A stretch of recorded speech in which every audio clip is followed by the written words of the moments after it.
o endereço para vocês aqui na tela ao longo do nosso papo, da nossa entrevista. Clarice Ferraz, obrigado por nos atender. Eu vi a tua fala, acho que foi uma comissão no Congresso, né? Não sei se foi na Câmara dos Deputados ou no Senado. Foi no Senado, Conde, bom dia. Foi no Senado? Você deu um show ali, eu vou, inclusive, colocar um trecho aqui mais adiante, explicando, né, a situação do setor elétrico. Acho que foi logo depois do que aconteceu em São Paulo, né? 4,2 milhões de pessoas ficaram sem energia durante um longo período. E aí parece que aconteceu de novo e nós temos essa onda de calor, quer dizer, a tempestade perfeita, né, no setor elétrico brasileiro. Eu vou pedir para você fazer uma pequena apresentação, assim, em linhas gerais, da situação que a gente se encontra nesse momento. Mais uma vez, obrigado por vir aqui. Bom dia, Conde. Alegria minha, honra minha. Muito obrigada pelo convite. E ali era a Comissão de Direitos Humanos do Senado, né, presidida pelo senador Paim, né, me honra muito esse convite também, e eu fui convidada para participar. Então era o quê? Era uma audiência em torno justamente da questão dos trabalhadores, né, da Eletrobras, e as questões de trabalho mesmo, né? Está tendo assédio, está tendo demissão em massa, está tendo uma série de coisas. Então é isso. Então, nesse ambiente conturbado, né, e nesse ambiente de extrema fragilidade, de uma série de apagões, e assim, eu estou vendo o que está acontecendo, eu estudo isso, minha preocupação é enorme. E naquela audiência sobre os trabalhadores, então ali a indignação se manifestou. Eu fiz uma fala mais forte, não é? Porque isso não é uma brincadeira, né, Conde? Como você está sabendo, mais de 8 pessoas morreram em São Paulo, os prejuízos são bilionários, sobretudo para o pessoal do comércio, né, idosos, crianças, todo mundo que mora em andar alto, todo mundo que perdeu qualquer coisa de transporte. A política, né, as CPIs paralisadas, quer dizer, a gente não funciona sem isso. E pronto, então foi nesse momento e eu fiz aquela fala chamando a atenção, né? Isso aqui não é uma brincadeira. A gente está no meio de uma revolução tecnológica, no meio de um caos climático, não é surpresa, Conde. Aí tem gente que fala, mas a distribuidora foi surpresa por esses eventos. Surpresa nenhuma, gente, isso está mapeado. Isso é da responsabilidade do concessionário estar acompanhando, está preservando, porque está posto que a gente vai ter onda de calor. Tinha saído, engraçado, né, quando eu até mencionei, olha aí o El Ninho recorde, né? E agora depois pipoca, no dia seguinte estoura um transformador aqui no Rio, calor, né? Então a gente tem que cuidar dessas coisas. E o que nos mostra, né, além de todo o relatório do Operador Nacional do Sistema que eu mencionei, acho que eu já até tinha mencionado na nossa conversa anterior, que mostrando a fragilidade mesmo que a gente está, e o perigo, né, da gente avançar dessa forma, tem gente que vai morrer, Conde. Tem gente morrendo, já morreu. Gente que vai morrer, você está dizendo cidadãos que estão... Cidadãos. Olha, aqui no Rio a sensação térmica já passa, né? Bateu 58 graus. O ser humano não suporta essa temperatura, o nosso corpo colapsa. Então você pode aguentar um pequeno intervalo. Se você não tiver um acesso a ar-condicionado, morreu de calor? Não. Teve um AVC, infartou. Sim.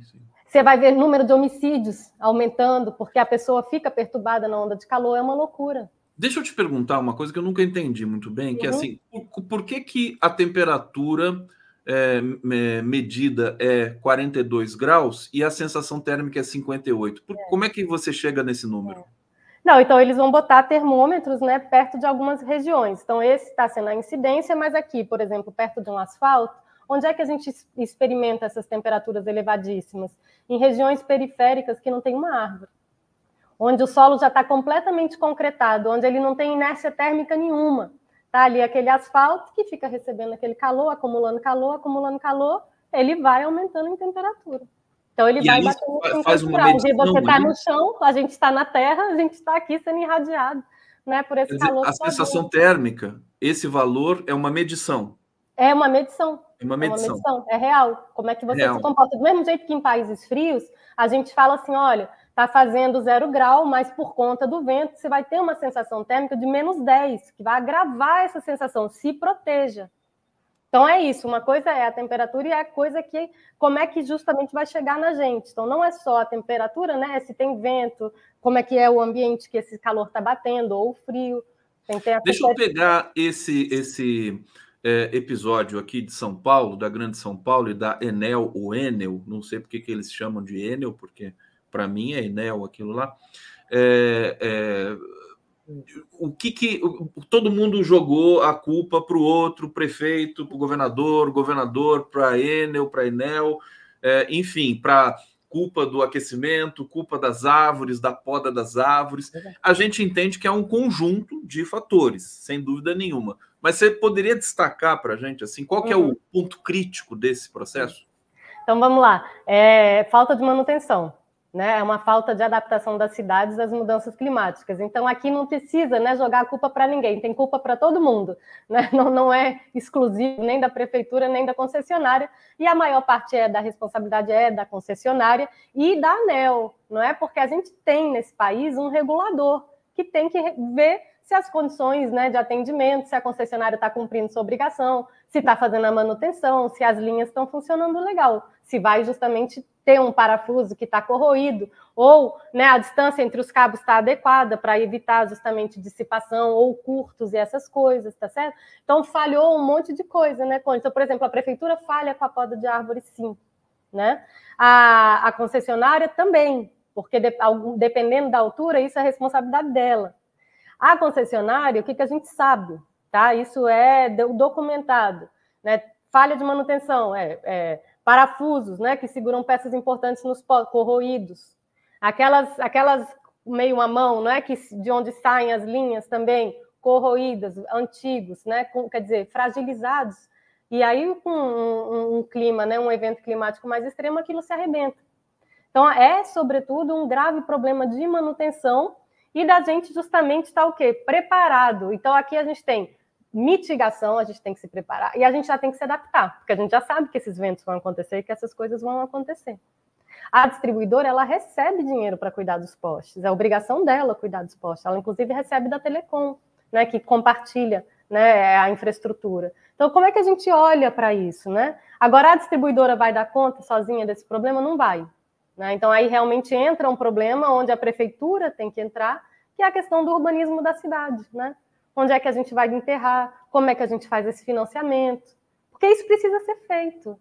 Não é quanto custa, é mais caro, é menos... Gente, tem gente morrendo, o clima mudou, a gente vai precisar se adaptar. Está o mundo inteiro falando de cidades adaptáveis, de como é que a gente vai viver. É a preparação do espaço urbano, de onde a gente vai viver, de onde a gente vai enfrentar esses eventos climáticos, de como é que a cidade vai funcionar ou não, né?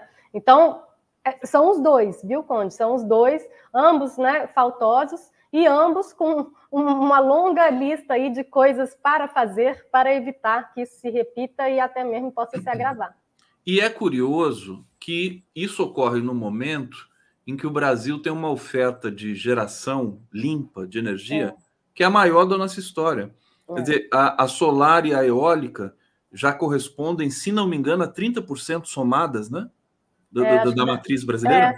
Tá dando quase isso, né? Tá dando quase isso. Tá dando quase 30%. Uhum. E os nossos reservatórios estão absolutamente cheios, com exceção do norte, né? Que está passando por uma seca. Isso. Como é que a gente, enfim, entende essa junção? Quer dizer, uma oferta, né, uma geração, não precisamos de térmicas nesse momento, tudo mais, e essa crise, né? No campo da energia e tudo mais. Então é bem, assim, didático, né? Então, assim, não basta, né? Não é tranquilo, né? Assim, não basta você ter geração suficiente, né? Quando a gente fala, a gente quer eletricidade em casa, a gente precisa de ar-condicionado, você tem que ter a fonte que vai gerar energia e toda a infraestrutura para chegar até você, essa eletricidade, tem que estar funcionando. Então, é a geração, mas né, o transformador, é a linha de transmissão, é a subestação, é a linha de distribuição, até chegar na nossa casa, até chegar na indústria. Então, mesmo que a parte da geração esteja sendo abundante, ela não ela para chegar até a gente, ela precisa desse caminho, ela precisa dessas linhas. Então, tem que ter linha suficiente. 2, a gente tem que conseguir manter esse equilíbrio aqui, porque a eletricidade é equilíbrio instantâneo de oferta e demanda. Lá, o apagão de agosto, ele é um marco mesmo, né? Que você tem o quê? Excesso de geração, não foi falta. Né? Nossa tarifa está aumentando não é porque a geração, né, é extremamente cara, é porque a eólica e a solar, que são consideradas muito baratas, quando ela se conecta no sistema, então a gente entendeu, né? Então, assim, é a energia e é o sistema. É o que a gente vai pagar lá na tarifa, é o custo desses dois, para ela chegar até a gente, essa eletricidade. Então, mesmo que a geração eólica e solar seja mais barata, quando ela entra no sistema, os custos de adaptação desse sistema são altos. Eu preciso botar uma linha de transmissão nova, às vezes, eu preciso trocar um transformador, eu preciso adaptar uma subestação. A distribuidora tem que lidar com energia que entra muito forte no final de semana, quando as pessoas não estão consumindo tanto, numa região, sobretudo, comercial. Então, tem uma série aqui de coisas que vão acontecendo que é bem bom a gente, talvez, analisar com um pouquinho mais de atenção, realmente, se a eólica está contribuindo para baixar o preço da nossa tarifa ou não. Quanto é que o solar está contribuindo ou não?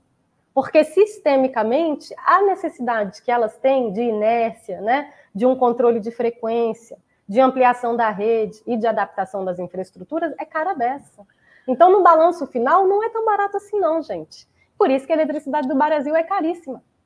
Clarice Ferraz, por isso que eu adoro você, quando eu vejo você falando, sabe? A gente tem vários mitos aí. Inclusive, eu quero ver se tem um espaço hoje para a gente falar do carro elétrico, que eu já vi que tem um aspecto falacioso nessa questão do carro elétrico. Ô, Clarice, eu acho que é hora da gente mostrar um trecho da sua fala lá na comissão do Senado, porque eu acho que ela é muito, enfim, também didática e pedagógica, para a gente partir daí para discutir novas questões. Então, vou colocar na tela aqui, vamos assistir? Que justiça é essa que tem gente até hoje sem energia em São Paulo após 6 dias de um acidente? Não pode. Então, tem a questão do acesso físico, mas, sobretudo, a questão do acesso econômico também. As pessoas não conseguem pagar a tarifa. A indústria fecha a porta porque não consegue pagar a tarifa. Há um relatório detalhado que nos mostra as causas do acidente e a explicação da demora do reestabelecimento da energia. É quase mais chocante do que a origem do acidente. Porque o que nos conta o operador nacional do sistema? Que não tinha gente que conhecia os protocolos na ponta, que não tinha trabalhador, que não tinha um telefone de segurança numa das implicadas no acidente. Tá certo? Não podemos trabalhar com esse grau de precarização num momento em que esse setor é altamente estressado pelas mudanças climáticas. Acabou de sair. É o Ninho recorde, onda de calor. Isso afeta as redes elétricas, isso afeta transformador. Quem opera tudo isso é trabalhador. Por que demora tanto para restabelecer? Porque não tem trabalhador. Porque não tem gente que conhece protocolo, porque fica terceirizando e recontratando e sobrecarregando as equipes e não se consegue fazer as coisas que precisam fazer. Setor elétrico tem que ter gente estabilizada, gente qualificada e que aprofunda a sua qualificação, sobretudo nesse momento de transformação tecnológica. Então, o que a gente vê? Um enxugamento radical, agressivo, de financista numa empresa de energia. Nós temos o CEO da Eletrobras, um ex-dirigente de banco. O que ele sabe de eletricidade? Nada. Vamos resumir, não é? Então, ele fala, é natural que haja, num primeiro momento, um interesse para aumentar a lucratividade, a gente reduzir gasto de mão de obra, manutenção. Natural, porque no manual dele lá, é isso, manual de administração. Isso não é natural no setor elétrico. Isso gera apagão. Isso mata trabalhador. A gente vem, apesar da evolução tecnológica, assistindo no setor elétrico brasileiro aumento do número de mortes dos trabalhadores. Trabalhadores precarizados, mal pagos, em funções de extrema periculosidade e que afetam também toda a nossa vida. Um apagão desse para o país. Tem gente morrendo. Fantástico aqui, palmas para você. Essa fala que, inclusive, viralizou, está em todos os canais e perfis no Twitter e tudo mais. Eu acho que